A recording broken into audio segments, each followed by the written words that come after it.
स्वागत है बच्चों, एक बार फिर से आपके पे चैनल ब्रेन कनेक्टर पे।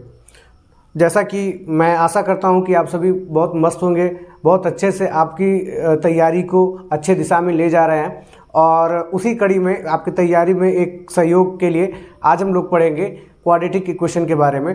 इसका ओवरव्यू करेंगे हम लोग, जहां से आप चीज़ों को कनेक्ट कर पाएँ बहुत ही ईजिली। ठीक है, आज जैसा कि आपका एग्ज़ाम बहुत ही करीब आ चुका है, तो उसके रिगार्डिंग हम लोग थोड़ा सा बस एक कॉन्सेप्ट मैपिंग करेंगे किसके बारे में, क्वाड्रेटिक इक्वेशन के बारे में, जो क्लास 10 का टॉपिक है। आप सभी लोग बहुत ही अच्छे तरीके से जानते हैं इसके बारे में। तो आइए बिना देरी का शुरू करते हैं इस टॉपिक को, जिसका नाम है क्या, क्वाड्रेटिक इक्वेशन, जिसको हम लोग हिंदी में कहते हैं क्या, द्विघात समीकरण। द्विघात समीकरण, द्विघात मीन्स क्या होता है, द्वि मतलब दो और घात में पावर। जिस भी वेरिएबल पे जहाँ पे दो पावर होता है उसे हम लोग क्या बोलते हैं, क्वाड्रेटिक बोलते हैं। उस एक्सप्रेशन को क्या बोलते हैं, क्वाड्रेटिक। तो क्वाड्रेटिक इक्वेशन बना कहाँ से, इसके पहले हम लोग पॉलिनोमियल चैप्टर में पढ़े थे, किसके बारे में, क्वाड्रेटिक पॉलिनोमियल के बारे में, जो किस तरीके का होता था, ऐसा होता था, px is equal to ax² plus bx plus c। ऐसा एक कुछ एक्सप्रेशन आता था जो हम लोग कहते थे क्या, जहाँ पे x क्या है वेरिएबल है और a b c क्या है कोई कांस्टेंट है, तो इसको हम लोग कहते थे क्या, ये क्वाड्रेटिक पॉलिनोमियल है। क्वाड्रेटिक पॉलिनोमियल क्यों, क्योंकि इसके वेरिएबल पे जो हाईएस्ट पावर है वो क्या है, पावर 2 है। जिससे कि हम लोग अभी हिंदी में पढ़े थे क्या, द्विघात समीकरण। द्वि मीन्स दो और घात मीन्स पावर। तो जहाँ पे हाईएस्ट पावर, जिस भी एक्सप्रेशन पे हाईएस्ट पावर 2 होता था उसको हम लोग क्या बोलते थे, क्वाड्रेटिक पॉलिनोमियल बोलते थे। वहीं पे जब यहाँ पे px की वैल्यू 0 के बराबर हो जाती है तो वो चीज़ें इक्वेशन में टर्न हो जाती हैं। तो अगर हम लोग इसको इक्वेशन के फॉर्म में लिखना चाहें तो इसको हम लोग लिख सकते हैं ax² plus bx plus c is equal to 0। तो ये क्या हो गया, ये क्वाड्रेटिक इक्वेशन बन गया। और ये क्या है, क्वाड्रेटिक पॉलिनोमियल। आई होप आपको ये समझ में आया होगा कि क्वाड्रेटिक पॉलिनोमियल और क्वाड्रेटिक इक्वेशन में डिफरेंस क्या है। ठीक है, अब यहाँ पे जिसका ये मतलब जहाँ पे ये जो वेरिएबल पे जो हाईएस्ट पावर है, यही इसका ये बताता है कि इस इक्वेशन में कितने रूट्स होंगे। तो जैसे यहाँ पे क्वाड्रेटिक इक्वेशन में पावर 2 है, तो इस क्वाड्रेटिक इक्वेशन के 2 रूट्स होते हैं, जिसको हम लोग बोलते हैं अल्फा और बीटा। ऐसे ही अगर क्यूबिक पॉलिनोमियल होता है bx² plus cx plus d is equal to 0, तो यहाँ पे ये क्या है, ये क्यूबिक इक्वेशन है। तो क्यूबिक इक्वेशन में यहाँ पे पावर क्या है, 3 है, तो इसके कितने रूट्स होते हैं, 3 रूट्स होते हैं, अल्फा बीटा और गामा। ठीक है, आई होप आपको इतना समझ में आया होगा। हम लोग क्वाड्रेटिक पॉलिनोमियल में और भी चीज़ें कुछ पढ़े थे इस इक्वेशन के बारे में, जैसे कि क्या हम लोग पढ़े थे, relation between coefficient and roots. ठीक है, तो वो क्या पढ़े थे हम लोग, यहाँ पे पढ़े थे alpha plus beta is equal to minus B by A. Minus B is what, coefficient, A is what, coefficient of x², और यहाँ पे alpha plus beta means the roots of this equation. ठीक, वहीं पे अल्फा इंटू बीटा क्या पढ़े थे, c by ए पढ़े थे। तो ये हम लोग कुछ रिलेशन पढ़े थे इसके बारे में। और अल्फा और बीटा ये क्या है, इसके रूट्स हैं। ये चीज़ें पढ़े थे हम लोग पॉलिनोमियल चैप्टर में इसके बारे में। इसके बाद एक चीज़ और पढ़े थे कि अगर मान लीजिए कि आपको दिया हो sum of the roots and product of the roots is given, then how you will find the expression of, how you will find the quadratic expression. So what are you doing, तो आप कर रहे थे क्या, x² minus alpha plus beta का x plus alpha into beta. इस expression का use करके हम लोग आसानी से क्या कर लेते हैं, एक्सप्रेशन फाइंड कर लेते हैं। जैसे कि मान लीजिए आपको दिया है कि the sum of alpha, the sum of 2 roots of the any equation is 5 and the product of the roots is 6। So express in the expression. ठीक है, इसको एक्सप्रेशन में एक्सप्रेस करिए। तो क्या करते थे, बस इसमें हम लोग आसानी से पुट कर लेते। तो x² minus alpha plus beta का वैल्यू क्या है, 5 है, तो 5 into x 5x plus alpha into beta is 6। ठीक है, तो ऐसे हमारे पास क्या आ जाता है, एक्सप्रेशन आ जाता। तो ये चीज़ें कुछ हम लोग पढ़े थे किसके बारे में, क्वाड्रेटिक पॉलिनोमियल के बारे में। कहाँ पे, सेकेंड चैप्टर पॉलिनोमियल में। ठीक है, आज हम लोग क्या करेंगे, आज हम लोग पढ़ेंगे क्वाड्रेटिक इक्वेशन के बारे में। ठीक है, तो सबसे पहली बात हम लोग ये समझ लें कि क्वाड्रेटिक इक्वेशन मतलब हम लोग पढ़ते क्यों हैं। ठीक है, तो क्वाड्रेटिक इक्वेशन हम लोग इसलिए पढ़ते हैं ताकि जब भी कभी हम लोगों को इस तरीके का इक्वेशन दिखाई दे मैथमेटिक्स में या फिर किसी भी सब्जेक्ट, मतलब मैथ में या फिर फिजिक्स में या फिर कहीं भी, अगर इस तरीके का इक्वेशन दिखाई दे तो इसको सॉल्व करने का तरीका क्या है, ये चीज़ें हम लोग क्या पढ़ते हैं, क्वाड्रेटिक इक्वेशन में पढ़ते हैं। ठीक है, और इसको सॉल्व कैसे करेंगे ये चीज़ें पढ़ते हैं। इसके रूट्स क्या क्या होंगे, ठीक है, इस डिटर्मिनेंट क्या होता है, इन सारी, इसका नेचर ऑफ द इक्वेशन क्या है, ये सारी चीज़ें हम लोग किसमें पढ़ते हैं, क्वाड्रेटिक इक्वेशन में। और जो कि बहुत ही आपका मतलब कॉन्सेप्चुअल है, थोड़ा सा आप दिमाग लगाएंगे बहुत अच्छा नंबर लेके आएंगे किसमें, बोर्ड एग्जामिनेशन में। तो आइए अभी हम लोग इन चीज़ों को देखें हम। अब हम लोग देखते हैं क्वाड्रेटिक इक्वेशन के बारे में।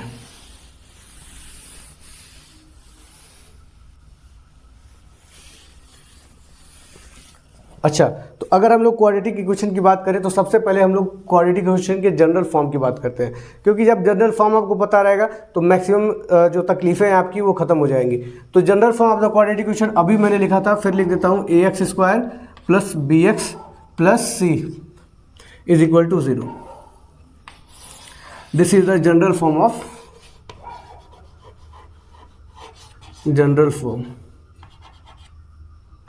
ऑफ क्वाड्रेटिक इक्वेशन, और ये इसका डेफिनेशन होता है। अब यहाँ पे a can never be 0, a कभी 0 नहीं हो सकता है। क्यों नहीं हो सकता है सर? क्योंकि अगर a ही 0 हो जाएगा तो हमारी जो इक्वेशन है ना वो क्या बन जाएगा, लीनियर इक्वेशन बन जाएगा। देखिए अगर हम लोग यहाँ पे a 0 पुट कर देते हैं तो ये क्या हो जाएगा, 0x² इक्वल टू, ये पूरा क्या हो जाएगा, 0 हो जाएगा, प्लस bx प्लस c। तो बचा क्या हमारे पास, bx plus c is equal to 0। अब ये क्या बन गया, linear equation. So the mandatory condition in the quadratic equation is that the coefficient of x² can never be 0। तो ये क्या है, डिफिनीशन है कि equation in the form of ax² plus bx plus c is equal to 0 where a can not be equal to 0। So that equation will known as what, quadratic equation. तो उस equation को हम लोग किसके रूप में जानेंगे, क्वाड्रेटिक इक्वेशन के रूप में जानेंगे। चलिए इतना बातें अभी हम लोग क्लियर कर लिए। अब देखिए, अब यहाँ पे दो रूट्स हैं, यहाँ पे पावर क्या है, हाईएस्ट पावर है 2, तो इसके दो रूट्स होंगे क्या क्या, अल्फा और बीटा। अल्फा और बीटा दो रूट्स हैं। अब किसी भी क्वाड्रेटिक इक्वेशन को हम लोग सॉल्व करना सीखते हैं सबसे पहले तो, ठीक। तो सबसे पहले अगर हम लोग सॉल्व करना सीखें, मान लीजिए कोई इक्वेशन है यहाँ पे x² plus 5x plus 6 is equal to 0, ठीक है। तो इसके हम लोग कैसे पता करेंगे कि अल्फा और बीटा हैं क्या, ठीक है, अल्फा और बीटा कैसे हैं, तभी तो हम लोग रिलेशन फाइंड करेंगे। तो अल्फा बीटा, आई होप कि आप जानते हैं कि कैसे अल्फा और बीटा की वैल्यू फाइंड करते हैं। मिडिल टर्म स्प्लिटिंग, कई तरीके हैं इसको सॉल्व करने के, उसमें से सबसे प्रमुख जो फेमस मेथड है उसको क्या बोलते हैं, मिडिल टर्म स्प्लिटिंग मेथड। तो इसमें मिडिल टर्म स्प्लिटिंग के लिए मैं थोड़ा सा आपको बता देता हूँ। सबसे पहले ये फर्स्ट नंबर और लास्ट नंबर का मल्टीप्लिकेशन करके यहाँ पे लिख लीजिए या फिर अपने दिमाग में लिख लीजिए, कहीं भी आप लिख सकते हैं 6x² को, बस इसको एज ए मेमोरी याद रखना है, ठीक है। अब क्या करना है, इस बीच में जो 5x है इसको ऐसा स्प्लिट करना है कि मल्टीप्लाई करने पे उन दोनों डिजिट को, मतलब इस 5x को स्प्लिट करोगे 2 टुकड़ा होगा, ठीक है। उन दोनों को मल्टीप्लाई करने पे क्या आ जाए, 6x² है, आइदर, हाँ 6x² है, और इसको एडिशन मतलब तोड़ेंगे तो उसको ऐड करेंगे या फिर सेपरेट करेंगे, यही तो करेंगे। ऐड या सेपरेट करने पे ये जो बीच का है वो चेंज नहीं होना चाहिए, क्योंकि बीच का चेंज हो जाएगा तब तो क्वेश्चन ही आप चेंज कर देंगे। बीच का चेंज नहीं होना चाहिए, मतलब इस इक्वेशन पे कोई फर्क नहीं पड़ना चाहिए। तो कैसे करेंगे, चलिए देखते हैं। तो ये आप देखिए x² plus 2x plus 3x plus 6 is equal to 0। अब देखिए 2x प्लस 5x हम लोग लिख सकते हैं 2x प्लस 3x। अब यहाँ पे इसको अगर हम लोग ऐड करेंगे तो क्या मिल जाएगा, 5x और 2 3 जा 6 और x इंटू x x², तो ये क्या हो गया, 6x² हो गया। तो हमारी मैंडेटरी दो कंडीशन थी। पहली क्या थी कि जो ब्रेक होगा उसका मल्टीप्लिकेशन क्या आना चाहिए, 6x² आना चाहिए, और उसका एडिशन आइदर सब्ट्रैक्शन क्या आना चाहिए, 5x आना चाहिए, ठीक है। तो फिर हम लोग कर लेंगे। अब यहाँ से हम लोग दो दो में का पेयर बना के कॉमन करेंगे, इसमें से x कॉमन करेंगे तो ये हो जाएगा x प्लस 2 प्लस 3, यहाँ से कॉमन कर लेंगे तो ये हो जाएगा x प्लस 2, और यहाँ से x प्लस 2 को कॉमन कर लेंगे तो यहाँ पे क्या बचेगा, यहाँ पे x बचा और यहाँ पे 3, तो x प्लस 3। तो यहाँ से ये हमें क्या मिल गया, ये हमारे ये फैक्टराइज हो गया। अब इज इक्वल टू 0, एक एक के बराबर 0 को, यहाँ पे x plus 2 is equal to 0 होगा तो क्या होगा, x बराबर -2, और यहाँ पे x plus 3 is equal to 0 होगा तो x बराबर -3। तो ये हमारे दो रूट्स हो गए किसके, इस क्वाड्रेटिक इक्वेशन के। ये इसको हम लोग अल्फा बोल सकते हैं, अल्फा इक्वल टू -2 और बीटा इक्वल टू -3। इसको हम लोग वेरीफाई कर सकते हैं किस पे, alpha plus beta equal to -b/a पे। अब देखिए अल्फा प्लस बीटा का वैल्यू क्या है, -2 प्लस -3, देखिए -2 plus -3 is equal to -b, what is b, 5, तो यहाँ पे हो जाएगा 5, a व्हाट इज a, 1। अब देखिए -2 -3 -5 इज इक्वल टू -5। तो यहाँ पे देखिए ये वेरीफाई हो गया, मतलब हम लोग का जो सोल्यूशन है ये क्या है, सही है। तो ऐसे हम लोग करते हैं। अब देखिए सोल्यूशन क्या होता है, सोल्यूशन क्या होता है, अल्फा और बीटा का वैल्यू होता है। क्या होता है, अल्फा और बीटा का वैल्यू होता है। मतलब ये सोल्यूशन, मतलब इसकी वैल्यू अगर हम लोग इसमें पुट करें तो ये इक्वेशन क्या हो जाएगा, 0 हो जाएगा। ये इक्वेशन क्या हो जाएगा, 0 हो जाएगा। पुट करके भी देख लीजिए, -2 का यहाँ पे स्क्वायर करेंगे तो 4 हो जाएगा, और -2 का इसमें मल्टीप्लाई करेंगे तो क्या हो जाएगा, -10 हो जाएगा, और +6 इज इक्वल टू 0। तो ये 6 + 10 10 - 10 इज इक्वल टू 0। तो ये होता है सोल्यूशन रूट, मतलब इसके कई नाम है, जैसे हम लोग बोलते हैं zeros, solution, roots of the equation, ये सब इन सब नामों से ये जाना जाता है। तो ठीक, आई होप आपको समझ में आया कि अल्फा ये सोल्यूशन क्या है, what is the solution of the equation. ठीक है, so alpha and beta are the solution of the equation. Solution of the equation satisfied the equation. Satisfied मतलब क्या, LHS RHS के बराबर होता है। तो ये होता है कि आपका सोल्यूशन ऑफ द इक्वेशन। और उसके बाद फिर अल्फा बीटा हो गया, रिलेशन भी हम लोग डे शो कर दिया, और इस इक्वेशन को स्प्लिट करना भी सीख लिया। ठीक है, लेकिन व्हाट इफ कि ये ब्रेक ही ना हो, ऐसा भी तो बहुत कंडीशन हो सकता है कि ये ब्रेक ना हो। उस कंडीशन में क्या करते हैं, तो उस कंडीशन में हम लोग यूज करते हैं Shridharacharya formula, the great mathematician Shridharacharya. तो वहाँ पे x की वैल्यू क्या होती है, वहाँ पे x की वैल्यू होती है x = -b ± √b² - 4ac / 2a। So this is the formula of this is the Shridharacharya equation. This is also known as quadratic equation. ठीक है, quadratic formula, सॉरी। इसका अगर हम लोग बोलेंगे रूट क्या होगा, तो यही रूट होंगे। ठीक है, अगर कोई इक्वेशन ऐसा है जो आपसे स्प्लिट नहीं हो रहा है, तो हम लोग ये फॉर्मूला लगा के, क्वाड्रेटिक फॉर्मूला लगा के उसको हम लोग स्प्लिट कर सकते हैं। जैसे कि अगर हम लोग एक एग्जांपल देख ले,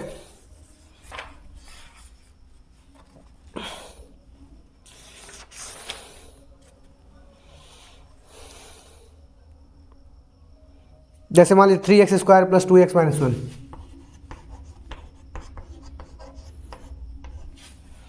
3x² + 2x - 1 is equal to 0। मान लीजिए ये इक्वेशन है। ठीक है, अब इसका हमें रूट फाइंड करना है, किसे, सीधाचार फार्मूला से। देखिए हर बारी यहाँ पे ये बीच वाला स्प्लिट नहीं होता है। ठीक है, हर बारी ये बीच वाला स्प्लिट नहीं होता है। जैसे इस केस में देख लीजिए, अगर इसका हम लोग मल्टीप्लाई करेंगे तो ये क्या हो जाएगा, ये हो जाएगा -3x²। अब हमें 2x को ऐसा तोड़ना है कि -3x² में हो जाए, पर हमें ऐसा कुछ दिखाई नहीं दे रहा है। देखिए कुछ दिखाई नहीं दे रहा है कि ये कैसे -3x² होगा, तो यहाँ से ये नहीं बन पाएगा उस मिडिल टर्म स्प्लिटिंग मेथड से। तो वहाँ पे हम लोग जहाँ भी मिडिल टर्म स्प्लिटिंग मेथड नहीं हो जाएगा, वहाँ पे हम लोग इस फॉर्मूले का यूज़ करेंगे। अब यहाँ से हम लोग कंपेयर कर लेंगे किससे, स्टैंडर्ड इक्वेशन से, ax² + bx + c = 0। यहाँ से कंपेयर करेंगे। ठीक, अब यहाँ से कंपेयर करेंगे तो a की वैल्यू इज 3, b की वैल्यू इज 2 and c की value is -1. So what you will do, we will just put the value of a, b, c in this formula and we will get our solution. Okay, so how it will be, देखिए -b minus यहाँ पे क्या लिख देंगे, -2 + √b² - 4ac। What is b, 2, b 2 का square क्या हो जाएगा, 4 -4 × a, 4 × a, तो यहाँ पे हो जाएगा 4 × 3 एंड इंटू c, तो into -1 upon 2a, 2 × what is a, 3. So it will be x = -2 ± 4 minus, अब देखिए माइनस माइनस क्या हो जाएगा, प्लस हो जाएगा, 4 3 जा 12 अपॉन 6। अब देखिए x = -2 ± √, अब ये 16 हो जाएगा अपॉन 6। फर्दर सॉल्व होगा, -2 ± 4 अपॉन 6। अब देखिए x, ये x की वैल्यू है। अब यहाँ से x की वैल्यू हम लोग लिख सकते हैं, x = -2, एक बार प्लस लेंगे अपॉन 6 और एक बार क्या लेंगे, माइनस लेंगे अपॉन 6। ठीक है, इसको सॉल्व करेंगे तो 4 - 2 = 2 अपॉन 6 और इसको सॉल्व करेंगे तो -6 अपॉन 6। तो यहाँ से वैल्यू आ जाएगी 1/3 और यहाँ से वैल्यू हो जाएगा -1। तो ये हमारी क्या हो जाएगा, अल्फा और बीटा हो जाएगा। सो x की एक वैल्यू क्या आ गई 1/3 और x की एक वैल्यू क्या हो गया, -1 हो गया। एक बार और चेक कर लिया जाए, -2 + 4, ठीक है, 2/6 -2 -4/6 -6/6। तो ये हमारा क्या हो गया, सिस्टम हो गया।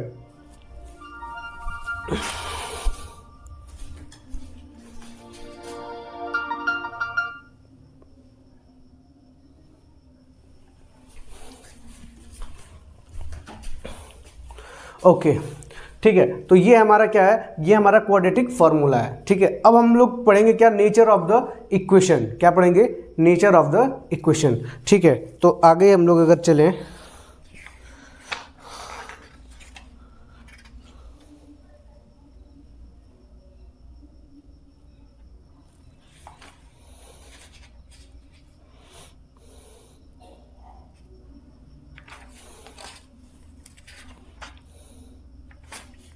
चलिए, आई होप आपको ये समझ में आ रहा है कि मैं क्या समझा रहा हूँ। तो अगर आपको ये समझ में आ रहा है तो सेशन को लाइक, और आपको बेनिफिशियल लग रहा है तो शेयर, और अगर चैनल को सब्सक्राइब नहीं किया तो चैनल को सब्सक्राइब भी कर सकते हैं, ठीक है।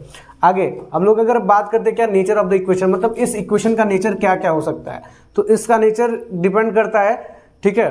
जैसे क्या होता है कि अगर किसी पर्टिकुलर आदमी का नेचर बताना हो तो हम लोग देख, सबसे पहले अगर हम लोग को देखना नेचर बताना हो तो सबसे पहले हम लोग देखते हैं कि वो किस सोसाइटी से आ रहा है, ठीक है, उसका इन्वायरमेंट कैसा है, उस इन्वायरमेंट के अकॉर्डिंग ही उसका नेचर होगा, ठीक है। मतलब उसमें एक आध एक्सेप्शन आ सकता है। वैसे ही जब हम लोग किसी भी क्वाड्रेटिक इक्वेशन का नेचर की बात करते हैं तो सबसे पहले हम लोग देखते हैं कि डिटर्मिनेंट क्या है उसका, ठीक है। मतलब determinant is the environment of this quadratic equation, ठीक है। तो इसका हम लोग डिटर्मिनेंट देखते हैं कि डिटर्मिनेंट क्या है। तो डिटर्मिनेंट की वैल्यू क्या होती है, डी, जिसको हम लोग कहते हैं डी इज इक्वल टू होता है b² - 4ac, ठीक है। तो इस पे b² - 4ac पे डिपेंड करता है कि इस इक्वेशन का नेचर कैसा होगा, ठीक है। जैसे कि एक इन्वायरमेंट, एक सोसाइटी डिपेंड करता है कि किसी बच्चे का नेचर कैसा है, वहाँ पे जो पल रहे हैं बच्चे हैं उनका नेचर कैसा होगा।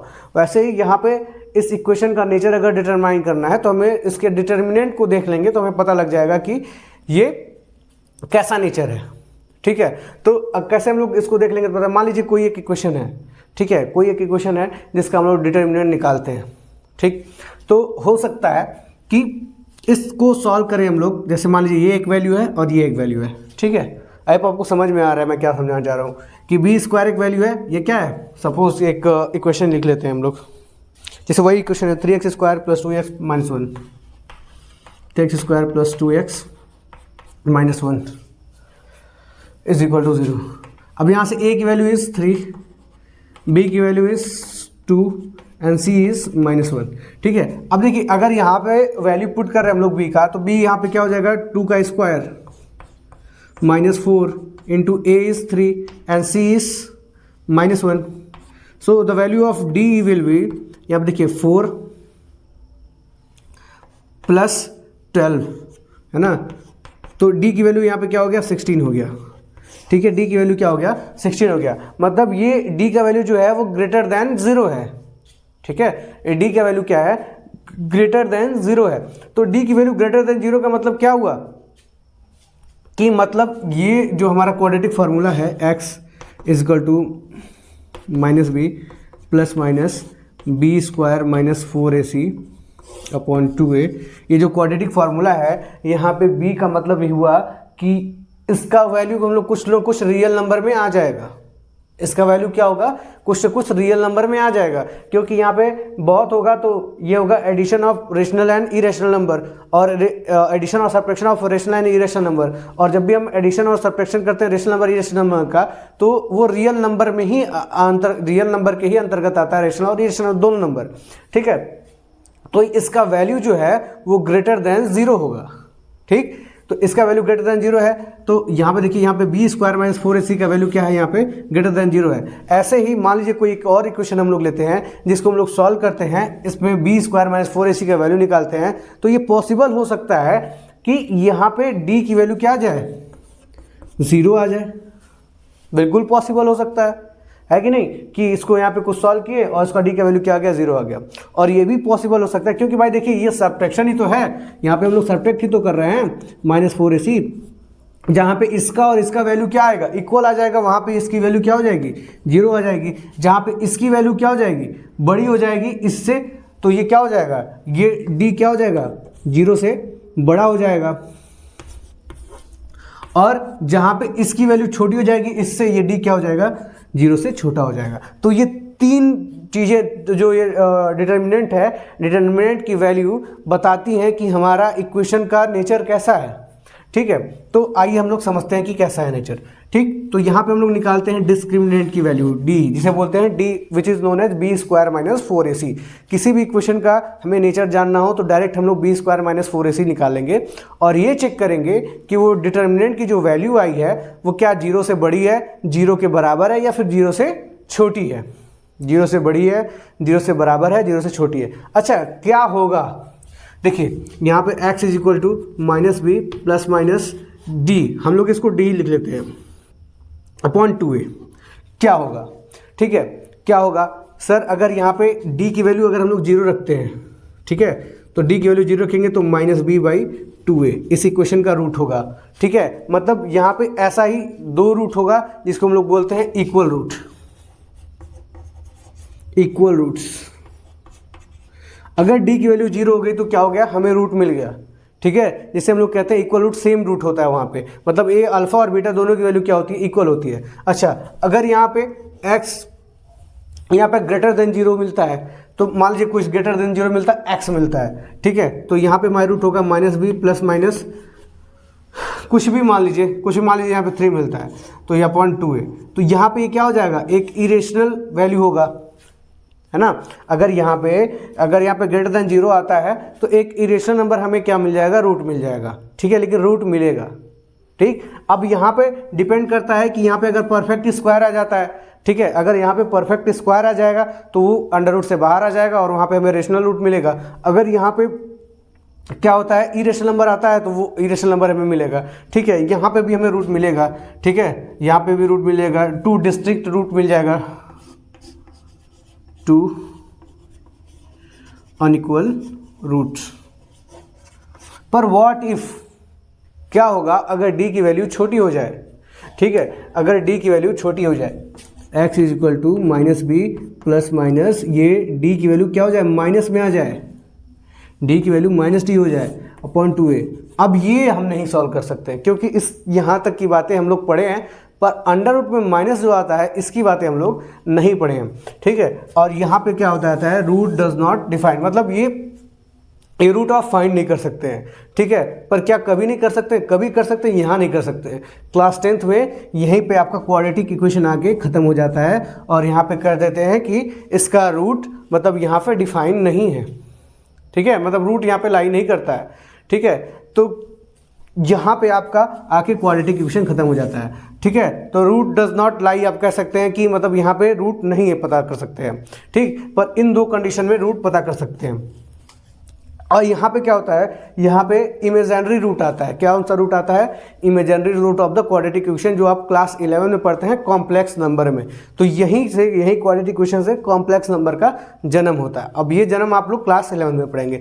तो यहाँ पे हम लोग मतलब अगर हमें पता करना होता है कि क्या है हमारे इक्वेशन के, मतलब नेचर क्या है इक्वेशन का, मतलब वो कैसा है, रेशनल नंबर है, इरेशनल नंबर है, इक्वल है, डिस्टिंक्ट है, कैसा है, तो वो हम लोग कैसे पता कर सकते हैं, यहाँ से b² - 4 डिस्क्रिमिनेंट निकालते हैं और डिस्क्रिमिनेंट की वैल्यू अगर 0 से बड़ी है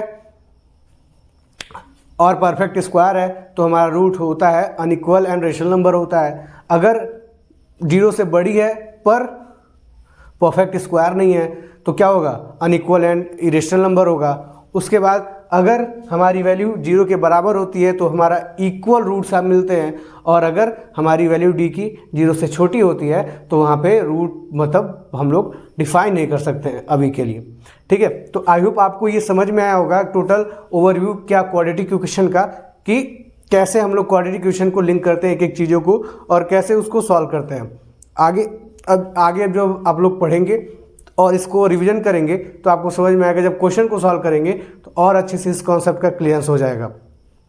इससे बहुत सारी अच्छे अच्छे क्वेश्चन मिलते हैं, आपके एनसीईआरटी में भी हैं, साइड बुक्स में भी हैं, आप उनको सॉल्व करिएगा। अगर आपको कोई डाउट मिलता है तो आप कांटेक्ट कर सकते हैं, बिल्कुल आपके पास इंफॉर्मेशन है उन चीज़ों की।